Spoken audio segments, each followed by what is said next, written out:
আবু হুরায়রা মুহাদ্দিস ছিলেন, আবার ইবনে ওমর মুহাদ্দিস ছিলেন, কিন্তু ওমরের জামানায় সব থেকে বড় আলেম যিনি ছিলেন উবাই ইবনে কাব। কিনা বলছি, উবাই ইবনে কাবকে ওমর রাদিয়াল্লাহু আনহু বললেন, উবাই ইবনে কাব ইবনে তামিম আদ-দার ইয়াকুম লিন-নাস আলা 11 রাকাআ, লোকদেরকে বলো মসজিদে নববীতে তারা যেন 11 রাকাতের তারাবি পড়ে। কয় রাকাতের তারাবি? সূরা বলেন কয় রাকাতের তারাবি? এবার 11 রাকাতের তারাবি। প্রথম রাকাতে পড়লেন 100 আয়াত, দ্বিতীয় রাকাতে পড়লেন 200 আয়াত, তৃতীয় রাকাতে পড়লেন 300 আয়াত, চতুর্থ রাকাতে পড়লেন 400 আয়াত, পঞ্চম রাকাতে পড়লেন 500 আয়াত, অষ্টম রাকাতে পড়লেন 800 আয়াত। আপনি 8 রাকাতের তারাবি নিয়েছেন, কিন্তু আপনি 800 আয়াতের তারাবির হাদিসের উপর আমল করেন না। আপনি নিশ্চয়ই ফিতনাবাজ, আপনি নিশ্চয়ই সওয়াব বঞ্চিত হবেন। কারণ ওমর যেই তারাবি চালু করেছিলেন ওই হাদিস যেমন 8 রাকাতের রয়েছে, প্রতি রাকাতে 500 আয়াত করেছেন। কত আয়াত?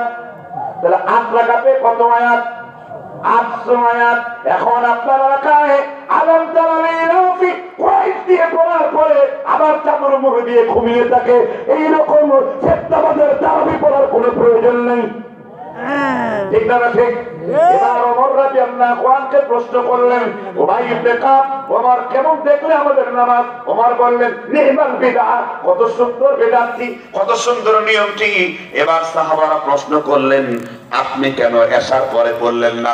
ওমর বললেন, আমার নবীকে আমি তারাবি পড়তে শুনেছি খরাজালাইলাতান, আমার নবী রাতের বেলায় বের হলেন, নিনতাও ফিল্লাইল, তিনি রাতের মধ্য অংশে তারাবি পড়লেন।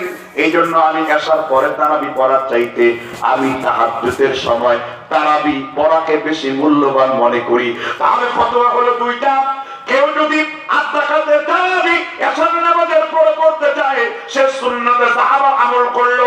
আর কেউ যদি মধ্যরাত্রিতে তারাবি পড়লো, সেজন্য আল্লাহর নবীর সুন্নাত চিন্তা করলো।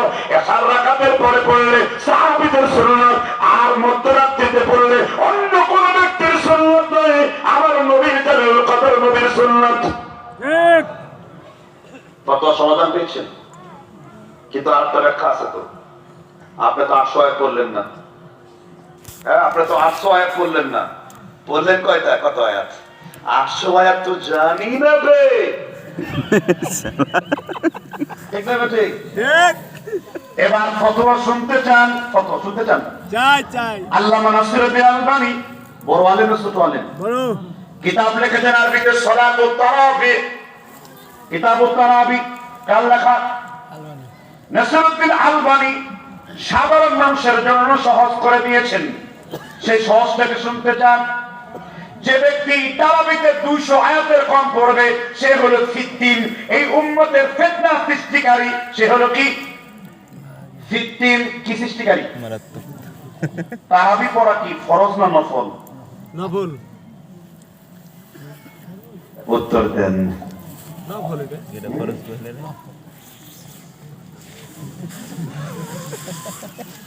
একজন বলল ফরজ, একজন বলল সুন্নাত, একজন বলল নফল। এইগুলা কোনো কিছুই আল্লাহর নবী সাহাবীদের যুগে, তাবেঈদের যুগে তৈরি হয় নাই। আল্লাহর নবীর সাহাবারা কোন সুন্নাত নফল খুঁজতেন না, তারা খুঁজতেন হাদিসের আমল। আর আপনারা খোঁজেন সুন্নাত না নফল, ওই বিতর্কে শেষ। আল্লাহর নবীর সাহাবীর কাছে তারাবির একটা হাদিসের যথেষ্ট। মান কামা লাইলাত মান কামা ঈমানান ওয়া ইহতিসাবান কুফিরা লাহু মা তাকদ্দামা মিন যামবিহি। কেউ যদি সওয়াবের আশায় রমজান মাসের রাত্র জাগরণ করে রাতে রাতে তারাবি পড়ে, কুফিরা লাহু মা তাকদ্দামা মিন যামবিহি, আল্লাহ তাআলা তার পিছনের সমগ্র গুনাহগুলো ক্ষমা করে দেন। ফাঁকিবাজ লোকদের কথা হলো ফরজ নফল সুন্নাত খোঁজা, আর আমার কথা হলো মা আতাকুমুর রাসূলু ফাখুযুহু ওয়া মা নাহাকুম আনহু ফান্তাহু। কেমন মা আয়েশা এত গুরুত্ব দিয়েছেন তারাবিকে, তখনও কোরআন পুরোপুরি একসাথে আসে নাই, তখনও কোরআনটা একসাথে এইরকম বোর্ড আকারে আসে নাই। একসাথে কোরআনটা একত্রিত করেছেন কে? আমরা যেখানে ওমর। وأصدقهم حياء عثمان। আল্লাহর নবী উমাইয়াদের জন্য দোয়া করেছেন। কাদের জন্য? উমাইয়াদের জন্য দোয়া করেছেন।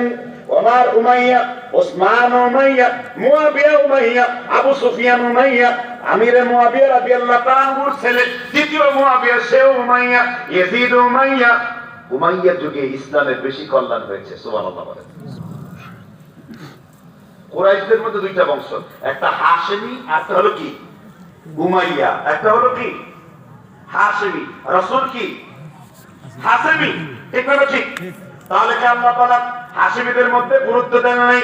এবার আল্লাহর নবী আপন চাচাতো ভাই আব্দুল্লাহ ইবনে আব্বাস রাদিয়াল্লাহু আনহু তার নাতিদের থেকে শুরু করে খেলাফতের ইসলামী শাসনের প্রায় 550 বছর পর্যন্ত হাশেমিদের কাছে ক্ষমতা ছিল। সুবহানাল্লাহ বলেন। সুবহানাল্লাহ।